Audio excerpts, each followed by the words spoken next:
Okay, we're ready for the next panel. There's a slight correction if you may have your program. They mislabeled this session. This is the future of retail, right? The retail experience. So I am really thrilled. We have a fantastic panel today with people with incredibly deep expertise in this space. So we're going to learn a lot.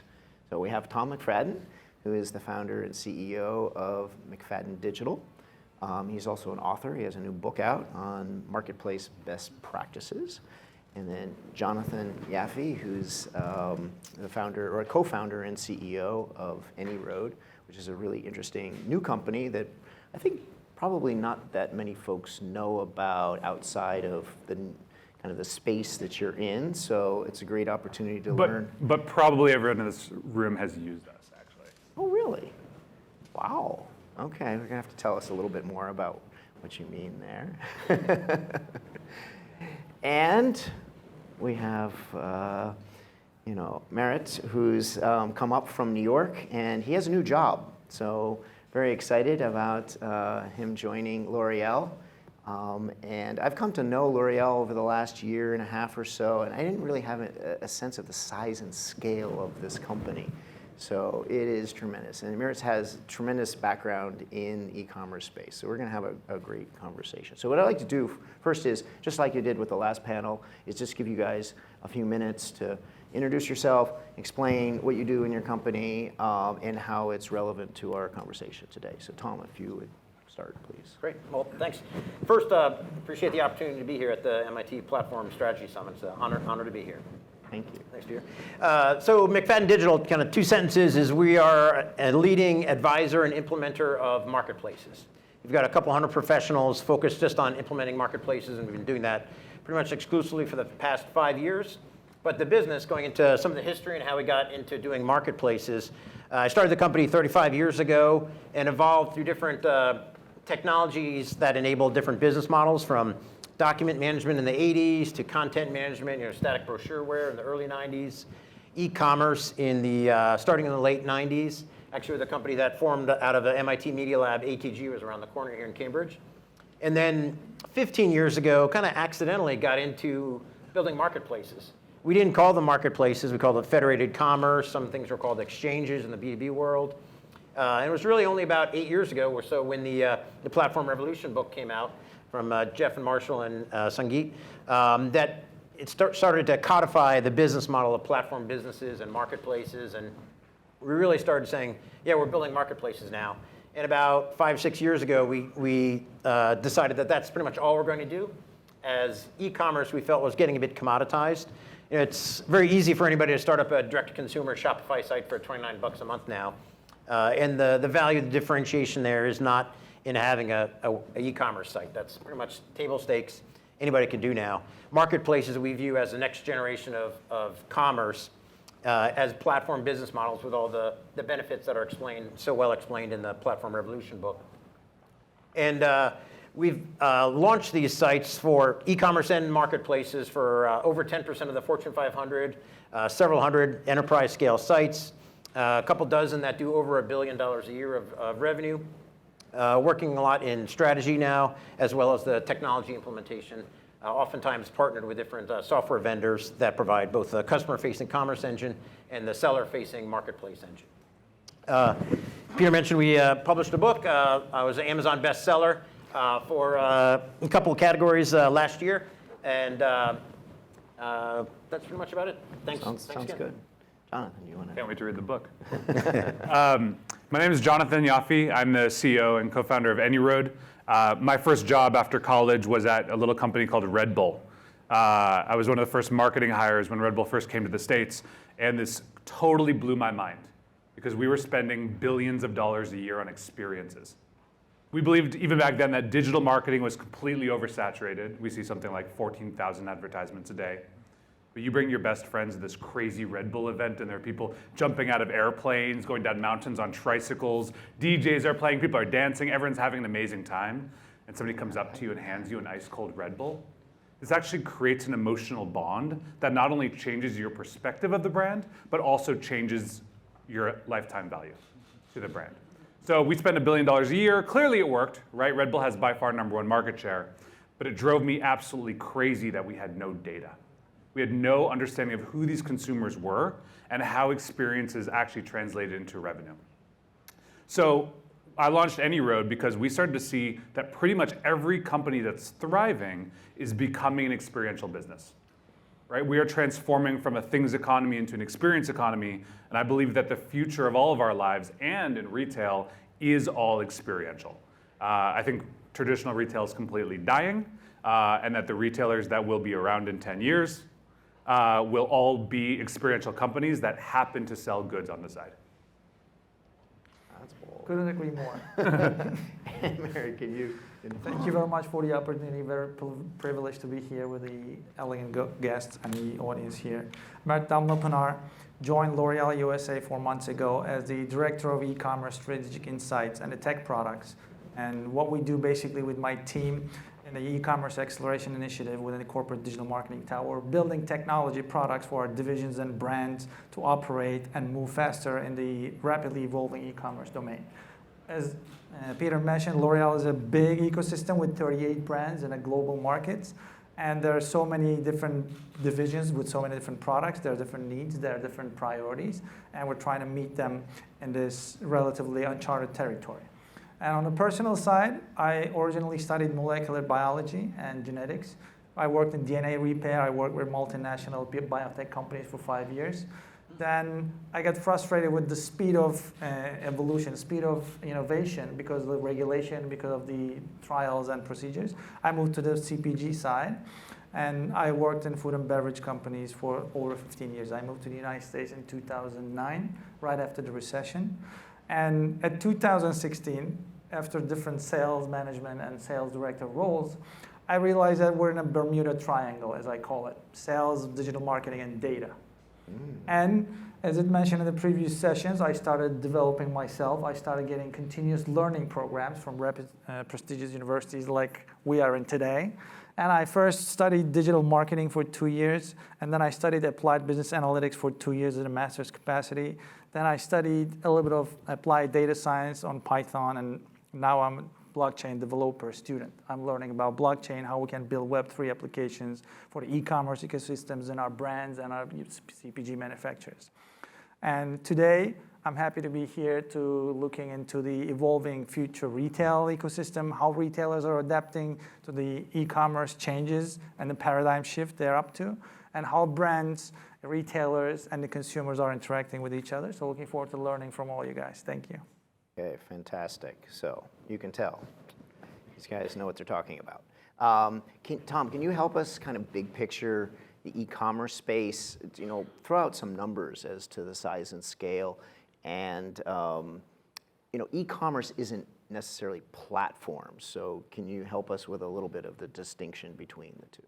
Certainly. Well, the distinction really goes back to the platform revolution, defining pipeline versus platform. In traditional retail or e-commerce, it's a sequence of activities that have to happen, very labor intensive: sourcing goods, negotiating contracts, loading them into an ERP, merchandising them, loading the SEO text, the imagery, setting the price, fulfilling the order, supporting them, processing the order in the middle there too. So that 8 or 9 steps is very labor intensive and linear scalability. Platforms, again, it's more of an exponential curve where you don't need to double your headcount in merchandising to double your SKU count. You don't need to double your fulfillment square footage or your fulfillment warehouse worker staff to double your order volume. It's much more exponential in the curve that you want to see instead of doubling. So much more nimble, much more resilient in terms of supply chain, as we saw in the pandemic, getting masks from Etsy versus your local retailer. Where could you source those? Ability to avoid stockouts for retailers, greater cross-sell, upsell, larger brand footprint, and literally dozens of different benefits for retailers that a marketplace offers over the traditional e-commerce business model. And there are hundreds of marketplaces operating, from the $1 trillion Alibabas to the $500 billion Amazons to $30 billion Mercado Libre in Latin America, and then many others from the Walmarts and so forth, and going down a list. There are lists of hundreds of marketplaces that have been operating very successfully, much more profitably, much more faster time to market, time to value, time to revenue. Gotcha. And does this include enterprises that may be selling products and services and then build a platform to allow third parties?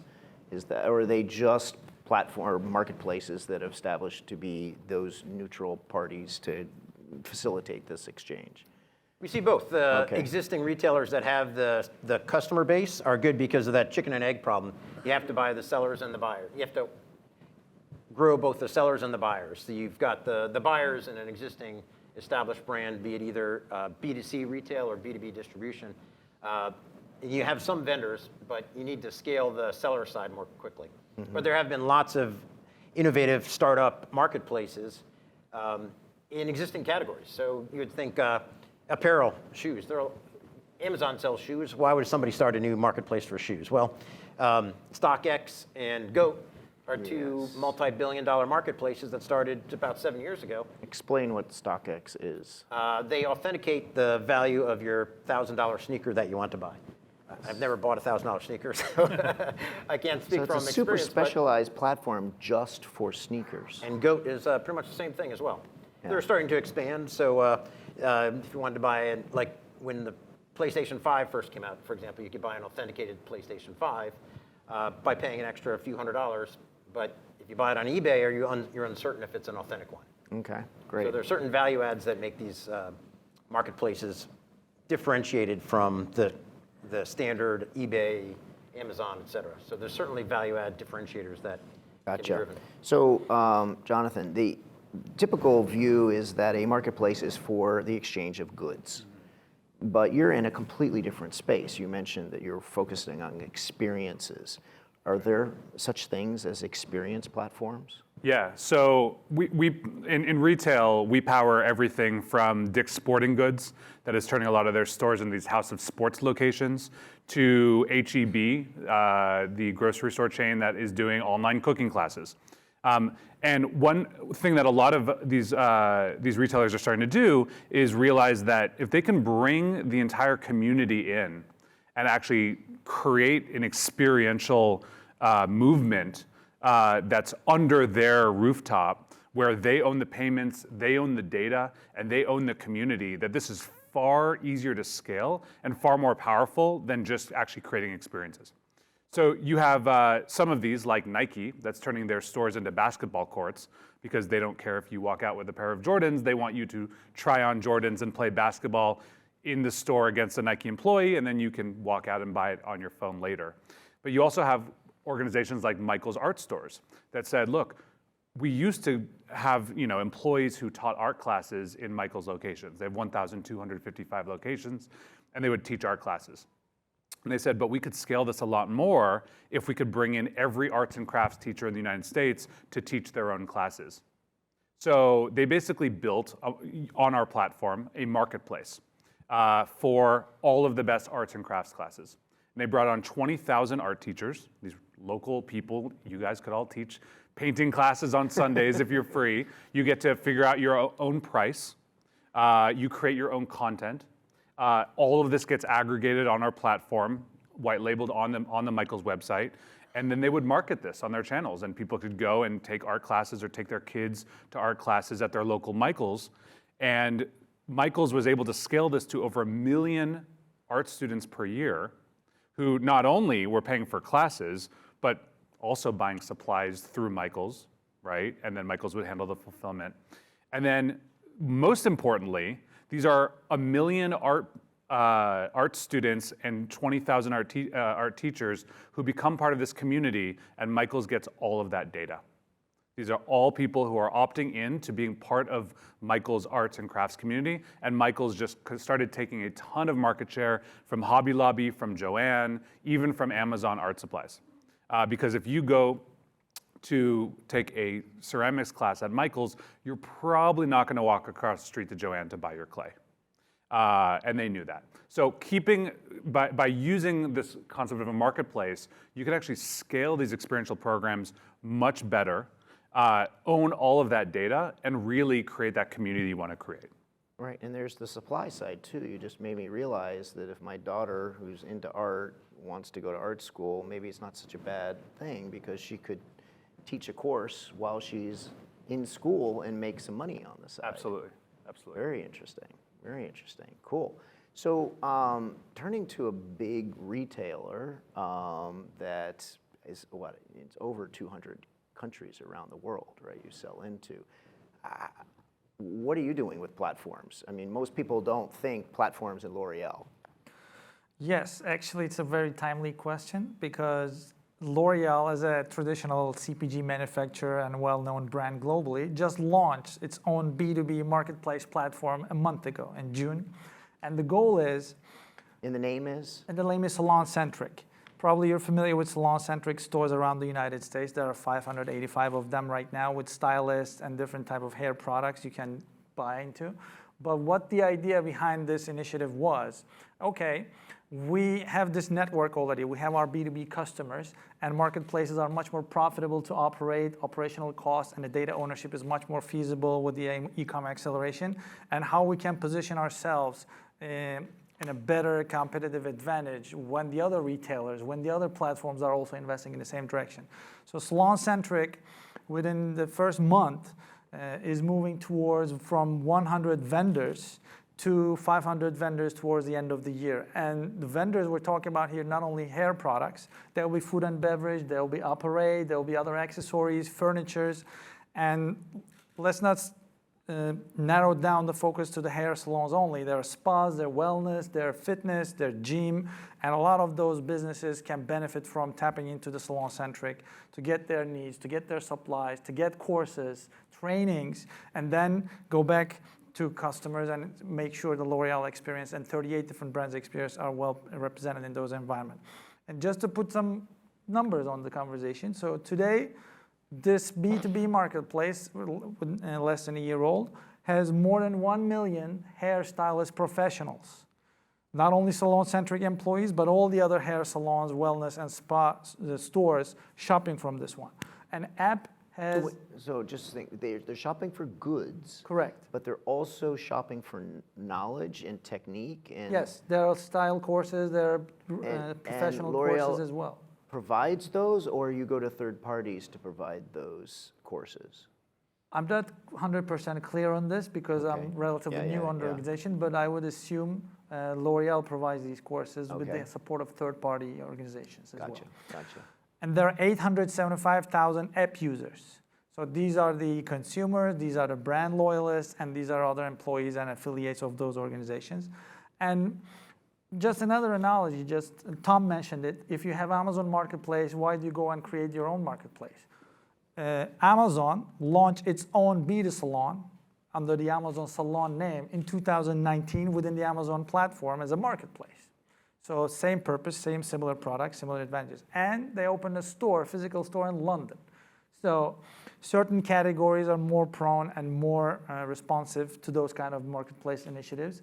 And L'Oreal is a 100-year-old brand, so we have to position ourselves to be able to reach out to our consumers, to be able to engage with them, create those experiences, to Jonathan's point, because data ownership, experience, and having an influence on the consumer journey, and creating those digital touch points, making those meaningful experiences, as many as digital touch points, as less as possible, not to cramp the environment, is our ultimate goal right now, because D2C brand interactions, customer journey within different channels. And all these channels are converging as we speak about it because we are in the industry. Consumer doesn't recognize those channels as we speak about them. There is no B2B, B2C, D2C acronyms for consumer. Consumers are looking for the convenience, speed, product assortment, and the low price. So no matter what channel we are in, no matter what methodology and capability, we deliver those convenience features for the consumer, then we're going to win in the long game. And it's currently evolving, it's rapidly shifting, and more adaptive brands will win in the long run, and we want to be one of those.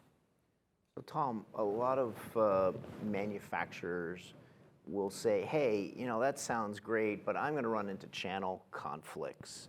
Is that true, and how are there solutions to channel conflict?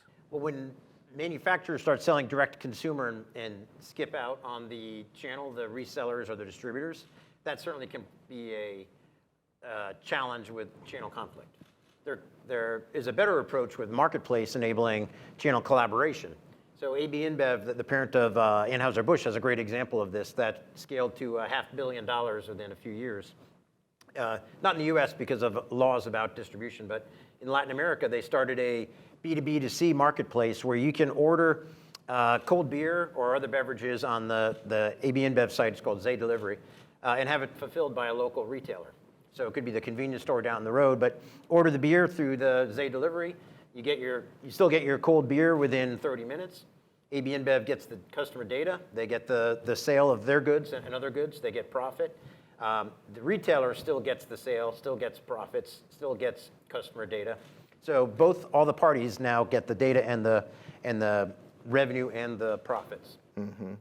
So I did a little study on an experience marketplace by Richard Branson called Virgin Experience Days. So if you fly over to London, you have a weekend free, you can go onto their website and find all these cool experiences, like going out to a race car track and driving a sports car, or riding in a hot air balloon, or whatever it is. There's a ton of them on there. And what I realized from that is there were a bunch of these providers that were providing these things, but it was hard to discover them if you were, and then also the power of the brand.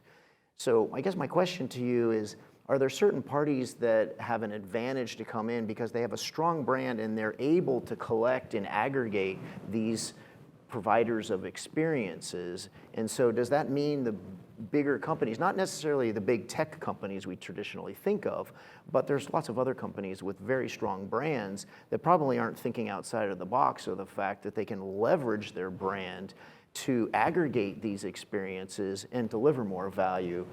Are you finding that's true? Yeah, most of these experience marketplaces that are general don't work. So what do you mean? Like Airbnb experiences. Okay. So some of you know Airbnb started their own experience platform. This is a huge money loser. It loses about $1 billion a year. There are probably some great second order effects, right? People who probably stay at Airbnbs, who do experiences, are more likely to stay at Airbnbs again, so they keep it running. But it's not a really great business, right? And the few that are aimed at travel, like Get Your Guide and Viator are the two big ones. They're just kind of resellers, right? So when you look at experience marketplaces, there are two big things you want to look at. Number one is the price, right? And number two is frequency of usage. And like, how often are you in London taking a hot air balloon? Like not very once often, in your yeah. life, maybe. Like, but how often are you gonna, if your kids love painting, how often are they gonna go take an art class? Pretty frequently, right? If you're going to go to Dick's Sporting Goods to go to the batting cages, how often are you gonna do this? Like maybe a couple times a month, right? So when we look at kind of frequency of experiences as the key metric for how healthy this community is and how vibrant the marketplace is, what we find is that verticalized marketplaces work far better than generalist ones. Meaning, during the pandemic, Nestle realized that a ton of people were buying puppies. Anybody here buy a puppy during the pandemic? It was like really popular. There you go. In any crowd, there's always a couple of people who bought puppies during the pandemic. And under the Purina brand, they're like, we want data on every single American who has bought a puppy. So they started a marketplace by bringing together all of the top puppy trainers. They call this puptrain.com. And they built this experiential marketplace where you could go on and discover puppy trainers. And it was all over Zoom because COVID. And this was really successful. They actually decided not to monetize it. So all of the money went directly to the puppy trainers. But what did they get? They got data on millions of Americans who bought puppies. All these people, by definition, opted into their marketing, and a lot of these people bought Purina dog food, right? And for them, building that community was worth so much more than trying to monetize 5, 10, 20% of that marketplace. So the first reason people do that is to build the community. And just to follow up on something that Tom just said, the second thing is all about first-party data, right? So AB InBev was actually our first customer. And if you drink Budweiser this evening, Budweiser will have no idea who you are. You could go out and drink a Budweiser every single night for the rest of your life, and AB InBev does not know your name. And this is a huge problem. This is a huge problem for CPG, right? In fact, you could go buy L'Oreal products at Sephora, and you don't know about this, right? So one thing that a lot of CPG companies have done as a result is to launch their own experiential programs with the specific idea of building direct relationships with their consumers, even if there's nothing that they can legally sell them directly, right? So AB InBev actually says, and this is public so I can say this, they say, our goal is to build a data set of over 50% of everyone in the United States who drinks beer. How are they going to do this? Like, no one buys, you're not allowed to buy beer from AB InBev in the United States, right? So they launched, I don't know if everyone's been to St. Louis, to the Anheuser-Busch Brewery. You can go visit the Budweiser Brewery if you're in Chicago, Goose Island. If you're in Los Angeles, it's Golden Road. They basically have these incredible experiences all over. They do a ton of stuff at music festivals. If you go to Coachella, they have like the Bud Light tent, and they do their own music festivals. They spend about $700 million a year in the United States alone on experiences, with the primary objective of first-party data and building these relationships. Wow. So you're new to L'Oreal, so I don't want to ask tons of questions about how L'Oreal operates, but help us understand kind of what you're seeing in the marketplace and with respect to the future of retail. Relevant to what Tom and Jonathan talked about, the marketplace effects, we are seeing a similar trend, and the relationship between the brands and the retailers are changing, because experience, access to the consumer data, and the speed of this access is tremendously important for brand anymore. One example. So if you run a marketing campaign to reach your audience for running some promotion or launching a new product, usually you need to wait for your market mix modeling report, which comes 1 month after minimum when the campaign is ended. So between the campaign start date and the report you're looking at to analyze the campaign performance, audience performance breakdowns, you're looking at least 3 to 6 months period. With the evolution of different media tactics, one being retail media, and also the advertising platforms, those retailers making more and more robust every year, now brands are able to get more granular data, not at the level of identity of the personal consumer, but at least we're able to granularly look into the audience with our customer segmentation, with the profile and the responses. So what I was going to say that is brands are becoming the customers of the retailers in this relationship. We were the suppliers, we're always going to be suppliers, but once in a while we're trying to build our own platforms to create our own environment for consumers or B2B customers to shop from us as a provider, but we also become a customer of the retailers because of this data relationship. So retailer owns the first party data. If you have a loyalty program, if you share your information with some of the opt-ins, so retailer has this granularity and they know every single step of your shopper journey. And what they do, they monetize this information. There's a boom of the retail media networks in the United States and around the world. And to example, that Tom shared that Sephora, Ulta, even our main customers, main stores are building their own retail networks. It's not Amazon, it's not Walmart anymore. All the other players coming into the field. This year, we're looking at $41 billion retail media ad spend. Last year, it was $31 billion, so it's pretty much 34% increase on the retail media ad spend from the brands on the retailer platforms.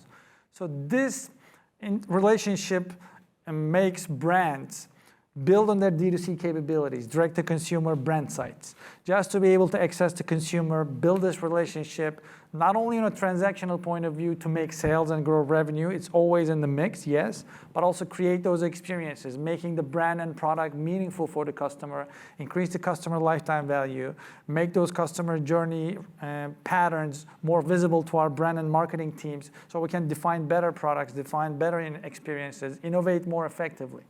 So all this journey brings us to the future of the store. What the future of retail store will look like. We're looking at this from a mutually beneficial point of view because we have to collaborate with our retailer partners in the symbiotic relationship. So in the retail experience, we always have main three components. We have product, we have service, and we have experience. And we talk about experience a lot. And on the online side, where the digital commerce became suddenly the big elephant in the room, we have the marketplace, topic of the summit. Then we have quick commerce capabilities, which means quick digital payment, quick delivery, quick experience. And we also have social commerce futures, which means you just generated content, someone likes the product, someone has great time with the experience, share their moment in the Instagram. Or we have ratings and reviews, which is number one or very powerful indicator of a product success on a digital commerce. So we have offline, we have online, and the center it's consumer. The more this relationship gets symbiotic and it's more become collaborative between the brands and the retailers, now everybody benefits from multiple aspects of this relationship. One, data. So brands are building their data warehouses, retailers are trying to monetize them, consumer owns it, but they want their privacy, so data becomes more and more difficult to reach. Optimized supply chain, automated stores and fulfillment methodology, targeted marketing campaigns, personalized experiences. All this become the futures and the outcomes of this relationship. So that's where we are today. And believe me, no matter where we rank in a CPG 100 list or Fortune list, every brand is spending a lot of money and working too hard to get up to speed on this race, because nobody knows, nobody has the blueprint yet. It's evolving, we're learning on the go, and from category to category, it's similar experience: food and bev, beauty, personal care, apparel, electronics. And as I mentioned, some categories are more advantageous in this journey, like if you're an electronic brand, if you're an apparel brand, and if you're luckily a cosmetics brand, you will have better advantages and you will have better capabilities to invest into. Some of the other categories will have longer adaptation time. But our relationship is evolving, and we're trying to find our place and balance with our retailer partners as we constantly invest in different capabilities at the same time. I could add on something. You made a great point about the different types of offerings. So we look at marketplaces for physical goods, marketplaces for digital goods, or including data, and marketplaces for services. And the more of those you have, the more you become from a two-sided marketplace to a three-sided marketplace to a four-sided marketplace. So example would be Etsy sells products. It's two-sided. They have buyers and sellers. DoorDash is three-sided. You've got the products, which is the prepared meal. You have the customer that's buying it, and you have a third-party service, the driver that's delivering it. Instacart is a four-sided marketplace. You have the food from the grocery store. You have the driver that's delivering it. You have the customer that's buying it. And you have the CPG brands that are spending money on the retail media networks you mentioned. And those retail media networks, Amazon did $31 billion last year on the retail media network, their ad platform. That's a huge way to monetize and build a moat, a more defensible moat around the marketplace or the business when you have 3 or 4 sides to your marketplace. So I wanted to ask a quick question, spurred by what Merit said, about where does finance fit in? In the past, it was kind of like, yeah, I need a finance function to support my platform, but are we seeing an evolution where finance is becoming more important for the platform itself as a new revenue stream or a new value proposition? Absolutely. So in the traditional e-commerce and even retail now, the BNPL, buy now, pay later, the Klarna, Affirm, PayPal, Pay4, there are a dozen of these companies that have been popping up left and right, have helped the consumer, the buyer, pay over time. Mm-hmm. There's also the side to help the seller get paid sooner. Again, you need to attract both sides of the ecosystem, the buyer and the seller. So Balance, for example, is one of the platforms we've integrated to help speed payment to sellers on the seller network. So you want buyers want to pay slowly, sellers want to get paid quickly. So those are those two things. And even other aspects like in the B2B procurement world, being able to consolidate multiple purchases onto one invoice is a highly desirable B2B procurement capability, and including payment. And as marketplaces scale from dozens to hundreds to thousands of sellers, some of the financial regulatory compliance activities like KYC, know your customer, AML, anti-money laundering, all these processes, the ability to automate that and make that aspect of the marketplace scale faster, the seller side, are really critical enhancements or abilities that some of these platforms enable. Interesting. Well, I mean, Starbucks, we know now, has become like a bank because so many people hold money on their cards. And so that's been pretty interesting. Help me with the future of loyalty and how experiences factor into that. And when you go out to customers and say, hey, you should do experiences and it has these benefits, does loyalty, because you know it's economically more advantageous to keep a customer than to try to go find a new one. Yeah. So interested how loyalty may play into what you're doing. As Yeah, I don't use the word loyalty a lot. I Okay. use the word LTV, lifetime value, right? And so the way that a lot of these brands are looking at this is how do we actually increase somebody's lifetime value? If, Peter, if you do yoga and you buy Lululemon yoga pants, but you buy one pair of yoga pants a year, it's like, what, $100? I don't know. That, you know, and you're going to keep buying one pair of pants a year for 30 years, then you have a $3,000 lifetime value for Lululemon. You've just given an image of everybody in this room having me wear yoga pants, but whatever. It's okay. I thought I saw you this morning at the So Lululemon also realizes that if you start taking all of your yoga classes at Lululemon, you'll probably spend more money there and it will increase your lifetime value. So Lululemon spends $300 million per year on free yoga classes globally. You can go to Lululemon in Boston, Chicago, Tokyo, Sao Paulo, London, like wherever you want. There's at least one store in every city that is big enough that they have yoga classes there. In fact, they even started rolling out these new concept stores in Chicago that don't even have checkout kiosks. Why? Because they don't care about revenue per square foot. That's an antiquated metric.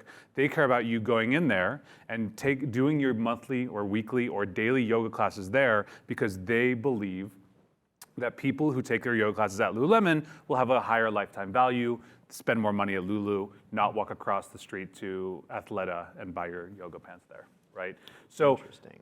what we've seen is this massive shift from mostly CMOs and CDOs, right? From looking at conversion to looking at lifetime value. If you want to sell one additional pair of yoga pants, you go on Instagram and you say it's 20% off and you will convert and you will sell an additional pair.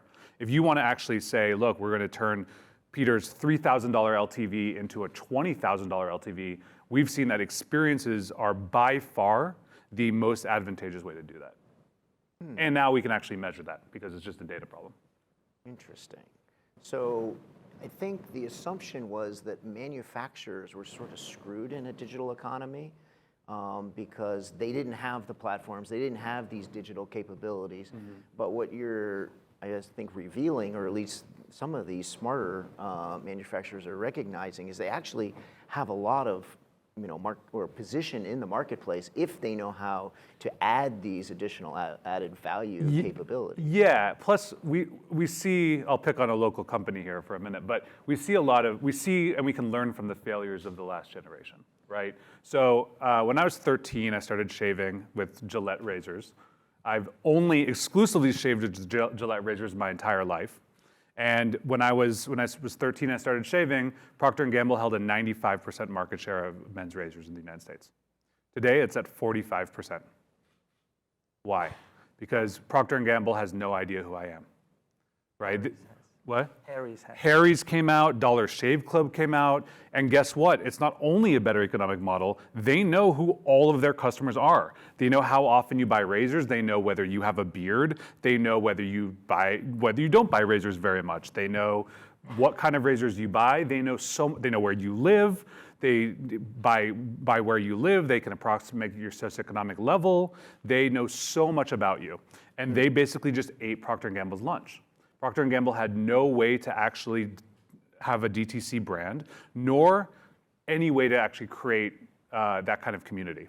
So what did Procter & Gamble start doing in the last couple of years? Experiences, right? So now Gillette is spending a ton of money on experiential. They're doing big things at the Super Bowl that we support them at. They're doing things with esports. They're going all in on experiential, not because it's necessarily the right economic move, but it's the right move to actually build that community, have first-party data, and then they can actually sell directly to their consumers. Yeah, I just have to mention something. If you go to the Harvard business site for case studies on platforms, you will not find a single case study on what he just mentioned, which is how you can drive leverage and build a platform to create new value. It's fascinating. So you're getting very cutting edge thinking here on this panel. To build up on your question, whether manufacturers were prepared for the digital economy or not, what we see in the industry, in my personal opinion, retailers were not prepared for the digital commerce at all, because the model they were running on in the last century was traditional brick and mortar model based on pallets and truckloads of goods moved around and shifted from central hubs. They literally caught off guard. After the COVID, it was accelerated, yes, but it was first warning signs were already there in 2009, 2010. Because the future of the retail industry lies in a digitally enhanced experience, retail experience and retail. And what does it mean? They need to be engaged with more e-commerce oriented operation and more sustainable operation, more personalized offerings, and more integrated between online and offline. And manufacturers or brands caught up much faster than retailers in this regard. But the advantage of retailers, as Jonathan mentioned, is the first-party data and the relationship with the own consumer. So that's why where we're going to converge. Brands are trying to catch up with the first-party data ownership, trying to keep their relationship with the consumers and enhance this relationship, while retailers and the platform holders have this information already, and they monetize it with rewards and perks, and they try to attract more brands to invest more dollars on the advertising, promotions, coupons. So I just wanted to add this one. Manufacturers caught up much faster than retailers on the big tsunami wave of digital commerce revolution. Interesting. So let's turn to what we spoke about in the last session, which is Web3. Do you see that coming in, and have any thoughts on Web3 and the future of the retail experience? I think that's a little further out there. Okay. Obviously, the metaverse, and as I think some financial analysts said, it's the risk of not getting into metaverse now is far worse than the risk of getting in and failing on something. There's going to be something big happening. What that really is it virtual stores in Decentraland selling virtual sneakers? It's hard to say whether that's where it really is going to go. I think that's a pretty murky crystal ball. I would not want to make a prediction on that, but I think something's going to happen there, absolutely. What it is, I think the time will tell. Well, it's interesting to see how many brands are out there trademarking for metaverse. I mean, McDonald's, and it goes on and on and on. Yeah, so they're positioning to. You have any thoughts on Web3? Yes.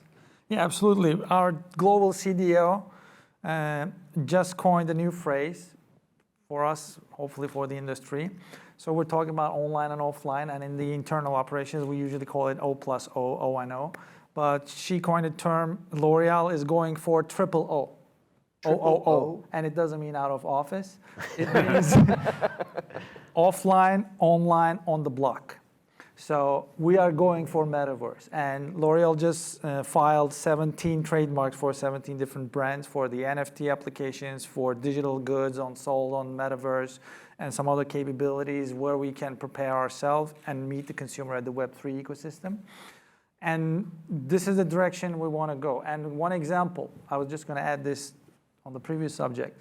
Another cosmetics brand, and many others as well, are already selling digital goods on metaverse stores like Zepeto or Dressed. And just to put it in context, let me give you an example. In a 2-week span campaign for the consumers aging between 14 and 23, one cosmetics brand was able to sell 150,000 units on Zepeto metaverse store. What it means, she has an avatar on the Zepeto or metaverse domain, and she likes to buy some cosmetics products for her avatar. And when I say buy cosmetics products, these are all digitally GIF images you can put on your avatar. Nothing is put on the skin. 150,000 units in 2 weeks. The age group is Gen Z, 13 to 24. So when Web3 wave hits, we're going to have a paradigm shift just like we had in the 90s when Amazon appeared, and we're going to have another one in 2001 when Facebook appeared. Web3 will bring us a much bigger tsunami, and we're preparing for that as L'Oreal. So I want to hear For the other perspective, I think the metaverse is bullshit. I'm a huge Web3 proponent. I was early in Bitcoin. I'm all about it. And I think that blockchain technology is really useful for things.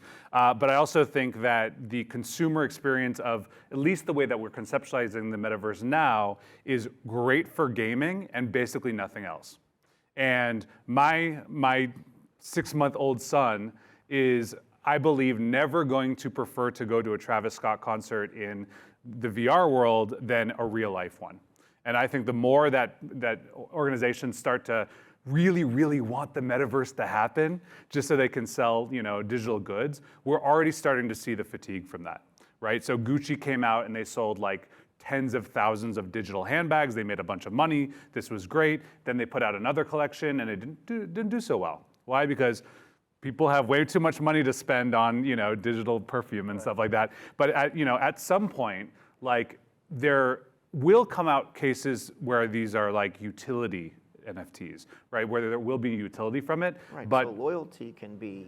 absolutely. And I'm not saying, there are no uses for it, but I'm saying that the metaverse as this concept, I know there are companies that really want the metaverse to happen, but and it will always be there, and I think it'll be primarily a gaming platform, but we are not all going to live in the metaverse, right? And the power of in real life experiences, especially we see now after things like a global pandemic, really are the things that keep us human and bring us together and connect us to brands that we really want relationships with.